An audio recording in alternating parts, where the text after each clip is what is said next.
Naibigay ni Andrea ang sarili niya sa lalaking hindi niya mahal. Kinuha niya to kahit labag sa loob niya. At ang isa pang dahilan ng pagkamuhi niya sa binata ay ang gusto nitong magpakasal siya rito. Pakakasalan kita, Andrea. Walang emosyong babakas sa boses ni Cleo. Sa tono nito ay hindi nagtatanong kundi nagsasabi lang na para bang utang na loob niya pa at dapat siyang matuwa. Napatigil si Andrea sa pag-iyak. Marahasan at angat siya ng tingin dito.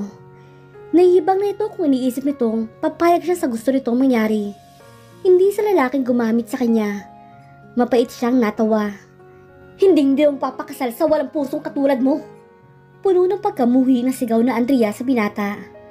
Ngunit wala siyang nagawa nang hilahin siya nito papunta sa isang judge para magpakasal. Ano kaya ang gagawin ni Cleo para mahalin siya na asawa, gayong pagkamuhi ang nadarama nito sa kanya? Magandang araw po sa inyong lahat, mga giliw naming tagapakinig. Samahan niyo po sana ako sa isa na namang love story na tiyak na magpapa-inlove sa ating lahat. Mga kwento na magpaparamdam ng pusong sugatan, mga pusong sawi at mga pusong puno ng pagmamahal. Pero bago tayo magpatuloy, kung bago ka pa lamang sa aking channel, ay pakilike po ng ating video. Paklik din ang subscribe button, gayon din ang bell icon para lagi kayong updated sa mga parating ko pang uploads. Hindi alam ni Andrea kung gaano na siya katagal nakatitig sa table niya sa loob ng faculty room nang mapansin niya ang mantsa ng tinta ng ballpen sa kanyang lamesa. Kumuha siya ng tissue at dahan-dahan iyong pinunasan. Pero lalo lamang kumalat ang tinta. Ang marahan niyang pagkuskos sa mantsa ay naging madiin at mabilis. Di niya namamalayan ang panggigigil na maalis ang tinta sa lamesa niya, pati ang mga luha na kumawala sa mga mata niya. Naalala niya ang nangyari ng Biyernes ng gabi, ang paulit-ulit na pagkuha sa kanya ni Cleo, ang paulit-ulit niya pagmamakaawa hanggang sa mamaos na siya, ang mantsa na naiwan sa puting kumot na sapi ng kama kung saan ng katibayan na nakuha siya ng binata ng labag sa kalooban niya. Ramdam niya ang sakit ng katawan at puso niya. Pinilit niya lang bumangon kanina kahit hindi naman siya halos nakatulog. Dahil kada pipikit niya ang mga mata, nakikita niya ang kawalang pusong dinanas niya. Gabi na nang ihatid siya nito sa bahay nila. Nagpapasalamat siya dahil wala ang kanyang lola at tatay. Ang kapatid niya naman ay tulog na nang makauwi siya. Nagkulong siya sa kwarto niya ng 2 araw para makaiwas sa pagtatanong ng kanyang lola at tatay niya. Hindi na dapat malaman pa ng mga ito ang sinapit niya dahil masasaktan lamang ang mga ito. Halos di siya makatingin sa mga taong nakakasalubong niya. Dahil pakiramdam niya, kapag tumitig siya sa mga ito, ay malalaman ng mga ito nangyari sa kanya. Ayaw niya. Ayaw niya may makaalam ng pinagdaanan niya. Hindi niya kakayanin ang kahihiyan na aabuti niya. Total hindi rin naman magsasalita ang binata sa nangyari sa kanila. Andrea! Oy, Andrea! Napalingon siya sa kumalabit sa kanya. Si Clarissa, isa sa mga co-teachers niya. Nakakunot ang noo nito habang nakatitig sa kanya. Nag-iwas siya ng tingin dito. Meron ka bang problema, Andrea? Akma nito nga hawakan ng balikat niya nang bigla siyang tumayo para umiwas. Nagulat ito sa ginawa niya. Napatingin din ng ibang co-teachers nila na nasa loob ng faculty room. Lunch break kaya naman nandito mga kasamahan niya na ang iba ay nagkikwentuhan at iba naman ay kumakain. Napapahiya nagyuko siya ng ulo. Nilampasan niya si Clarissa na may pag-alala sa mukha. Nagtungo siya sa CR na para lang sa mga teachers. Nilak niya kagad ang pinto. Lumapit siya sa sink at naghilamos. Napapikit si Andrea sa lamig ng tubig na dumampi sa mukha niya. Pagmulat niya ng mga mata, ay napatingin siya sa malaking salamin. Hindi niya makilala kung sino nasa harapan niya. Nangingitim ang ilalim ng mga mata niya na namumula. Sobrang putla naman ang labi niya. Naplos niya ang mukha niya. Siya ba yun? Siya ba nakikita niyang nasa harapan ng salamin? Kung ganun, bakit ang miserable niya? Bakit parang ang dumi-dumi niya? Asa na ang Andrea na puno ng buhay, na laging may ngiti sa mga labi? Naguunahang pumatak ang mga luha niya. Napatakip siya sa bibig niya upang pigilan ang paghikbi. Mahigpit niyang naikapit ang isang kamay sa sink para doon kumuha ng lakas at hindi siya mabuwal. 3 linggo ang lumipas. Pinipilit ni Andrea ang kalimutan ang lahat ng nangyari. Kahit sa gabi, ay binabalikan pa rin siya ng alaalang iyon. Di na nagpakita sa kanya si Cleo na ipinagpasalamat niya. Nabalitaan niya rin na wala na sa bansa ang nobyo.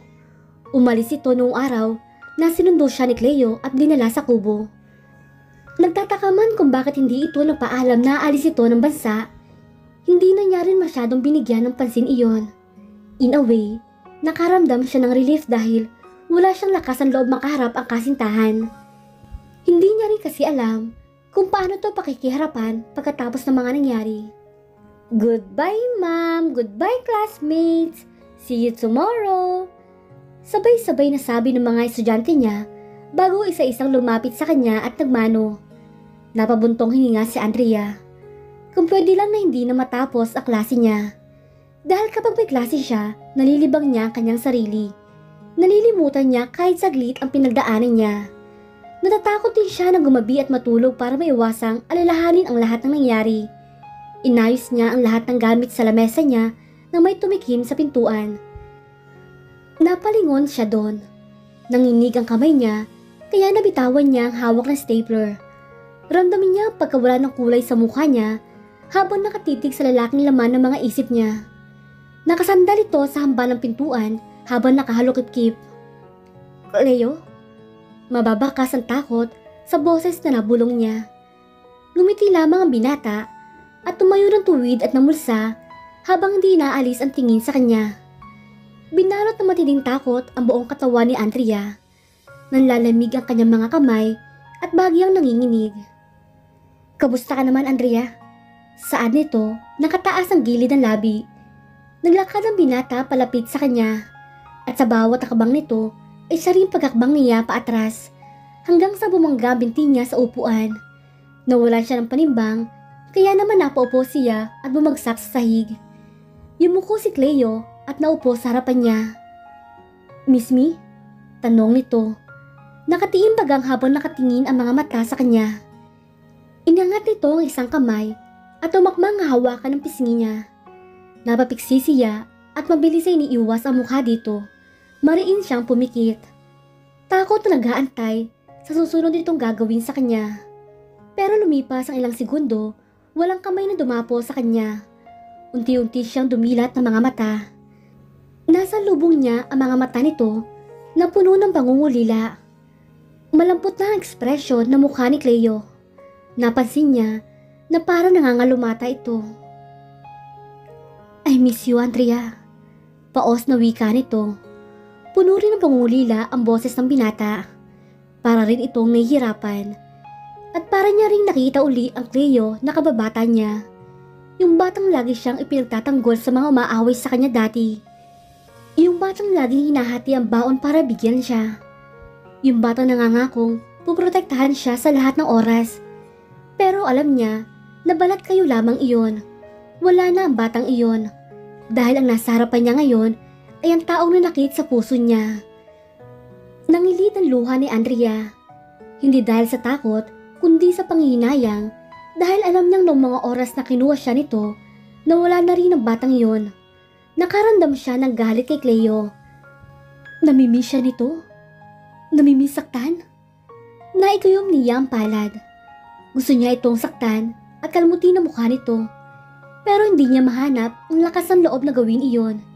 Hindi siya lumaking bayolente, pero sa pagkakataong ito, gusto niyang saktan ang binata.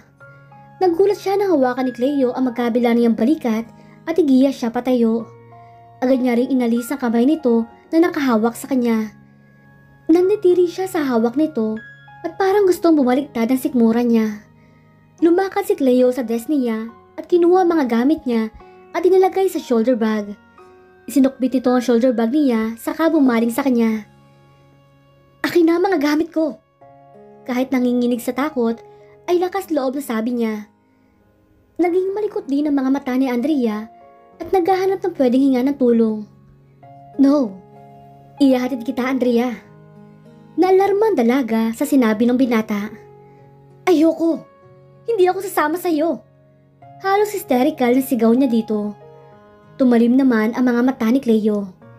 Hindi ko hinihingi opinion mo, Andrea. Ihahatid kita at huwag mong subukang ubusin ang pasensya ko. Sigaw nito na ikinapitlag niya. Nag-init ang sulok ng kanyang mga mata. Wala na siya nagawa nang mauna na itong lumakad papunta sa pintuan. Siya naman ay parang itinulos sa kanyang kinatatayuan. Huminto ito at lumingon bago tuluyang lumabas. Tara na! May pagbabanta sa tono ng boses ni Cleo. Wala sa sariling napakbang siya kahit nalambot ang mga tuhod niya. Sumunod si Andrea dito hanggang sa parking lot. May mga nakasalubong siyang mga estudyante na bumati sa kanya. Pero wala sa kanyang sariling, tinanguan niya lang ang mga ito. Get in! Binuksan ni Cleo ang passenger seat at nang hindi siya kumilos, hinawakan siya nito sa braso at sapilitang iginiya papasok sa kotse nito. Kumapit siya sa may pintuan para hindi nito maisara ang pinto. Please, Cleo. Gusto ko na umuwi. Nanginginig ang boses na pakiusap ni Andrea dito. Pero blanko lang ang ekspresyon nito na tumitig sa kanya. Ihatid na kita. Mabilis siyang umiling. Hindi siya naniniwala na iuwi siya nito na walang ibang gagawin sa kanya. Nagumpisa nang manginig ang kanyang mga katawan sa takot na lumukob sa kanya. Hindi niya gustong maulit ang ginawa ni Cleo. Kailangan niya makaalis upang makalayo sa lalaki. Naramdaman niya ang mga bisig nito na yumakap sa kanya. Hindi kita sasaktan, Andrea. Iuwi kita sa bahay ninyo na walang kahit isang galos. Please, huminahon ka, Andrea. Masuyo ang boses na wika ni Cleo. Naramdaman niya ang pag-aplos nito sa likod niya at napapikit siya. Ayaw niyang paniwalaan ang sinasabi nito, pero hindi niya alam kung anong meron sa boses nito at ramdam niya nagsasabi ito ng totoo, na hindi ito gagawa ng anumang ikasasakit niya. Pero nagawa na niya, Andrea. Bulong ng isip niya. Itinulak niya si Cleo, pero hindi niya nagawang ilayo ang sarili sa lalaki. Bumitiw ito sa kanya, pero hindi umalis sa harapan niya. Ikinabit ito ang seatbelt at walang salitang isinara ang pintuan at umikot sa driver's seats. Nagsumiksik siya sa tabi ng bintana na para bang mapoprotektahan siya nun kung may gagawing mang masama sa kanya ang binata. Sumulyap lang ito saglit sa kabumuntong hininga at sinimulan ng paandarin ng sasakyan. Wala silang imikan sa buong biyahe.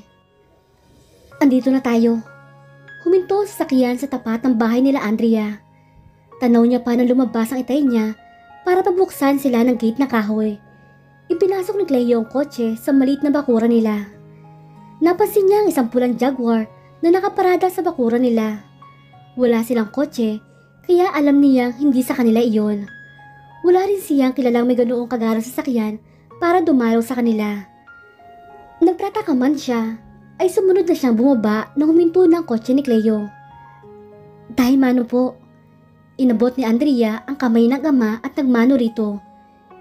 May bisita ho kayo? Tanong niya sa ama. Andiyan ang babayanin mo, Andrea. Nakangiti nitong sagot.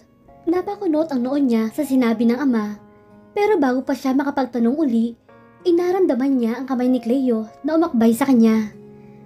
Magandang gabi ho. Inabot din ito ang kamay ng itay niya saka nagmano. Malapit ito sa itay niya dahil madalas ang binata sa kanilang tahanan noong pa mga bata pa lamang sila. Sa kumpanya rin ng daddy ni Cleo, nagtatrabaho ang kanyang ama. Kaawaan ka ng Diyos, anak. Tinapik pa ng itay niya ang balikat ni Cleo. Hindi ko akalain na kayo rin pala magkakatuluyan. Ang akala ko ay si Gary ang mamanugangin ko. Ano pa nangyari sa inyo ni Gary, anak? Pero hayaan mo na. Kung masaya ka din kay Cleo, masaya na rin ako. Maluhalo ang sabi ng itay niya, saka siya niyakap na mahigpit. Tay, yun lang ang nawika sa labi ng dalaga. Unti-unti parang naintindihan niya ang nangyayari. Matalim na tiningnan ni Andrea si Cleo.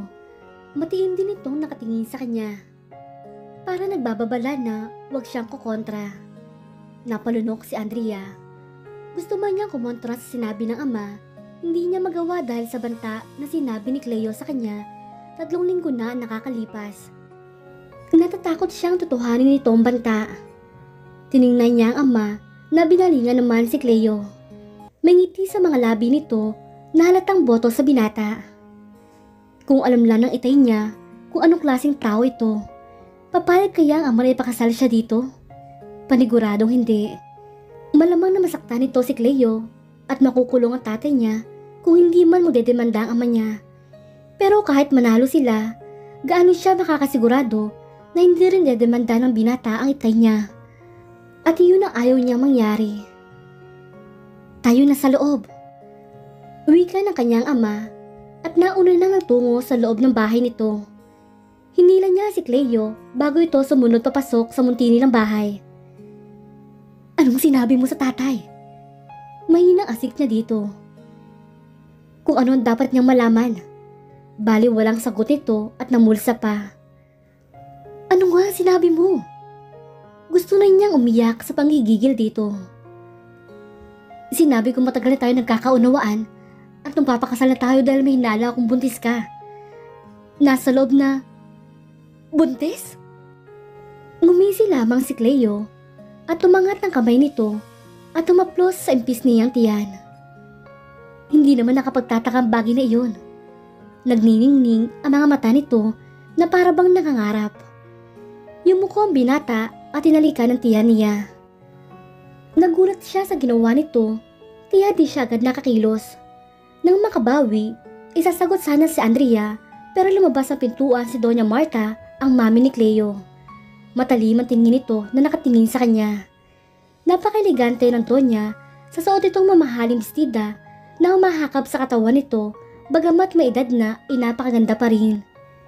Kumikinang ang mga alahas nito na sa tingin niya ay hindi siya makakabili nun kahit buong buhay pa siya mag-ipon.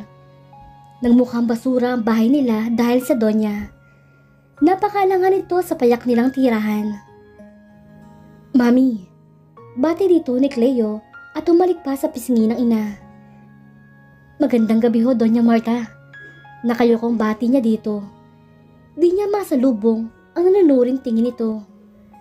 Naalala niya pa na minsang dinala siya ni Cleo sa mansyon ng mga ito noong 12 taong gulang pa lamang siya para ipakita ang aso na binili ng daddy nito. Doon niya uno nakaharap ang Donya. Sinampal siya nito nang makitang marumi ang suot niyang panyapak. Di niya kasi sinasadyang maapakan ang carpet na nasa sala. Sinabihan din siya nitong layuan ang anak nito dahil mahirap lamang siya. Umuwi siya umiiyak ng araw na iyon, awang-awa sa kanyang sarili. Kaya nagtataka siya kung paano napapayag ni Cleo na pumunta dito ang kanyang ina. Hindi siya pinasinan Donya. Umismid lamang ito at tumalikod na para pumasok sa bahay nila. Napatingin siya kay Cleo. Hinawakan nito ang braso niya saka hinila rin papasok sa loob. Parang dumoble ang kabang naramdaman niya nang naabutan nila ang daddy at mami nito na nakaupo sa sofa nila. Nakangiti ang ama ni Cleo na si Don Simon sa kanya. Kamukhang kamukha ito ni Cleo at para lang ito nakakatandang kapatid ng binata. Matikas at wapo. Nasa tapat ng mga itong lola at itay niya na halatang hindi komportable sa mga bisita. Magandang hapon ho, Don Simon. Bati ng dalaga dito. Mano po, Lola? Nilapitan niya ang abuela at tumalik sa pisngi nito. Daddy. Daddy nang itawag mo sa akin, Andrea. Total in 1 week, magiging parte ka na ng pamilya. Masayang sabi ng Don. Ano pong? Hindi niya napigilan ang pagtaas ng boses dahil sa sinabi nito. Kumunot naman ang noo ng Don. Umakbay sa kanya si Cleo at pinisilang balikat niya. Di ba napag-usapan na natin na magpapakasal tayo sa lalong madaling panahon? May pagbabanta sa mga mata nito ng sulyapan niya. Magpapakasal tayo 1 week from now, Andrea. Hindi iyon pahayag kundi utos at alam niyang wala siya magagawa kundi sundin ng binata. Ano kaya ang gagawin ni Andrea para mapigilan ang kasal nila? At dito na po nagtatapos ang kabanata ng ating kwento. Please like, share, subscribe for more updates. Maraming salamat po.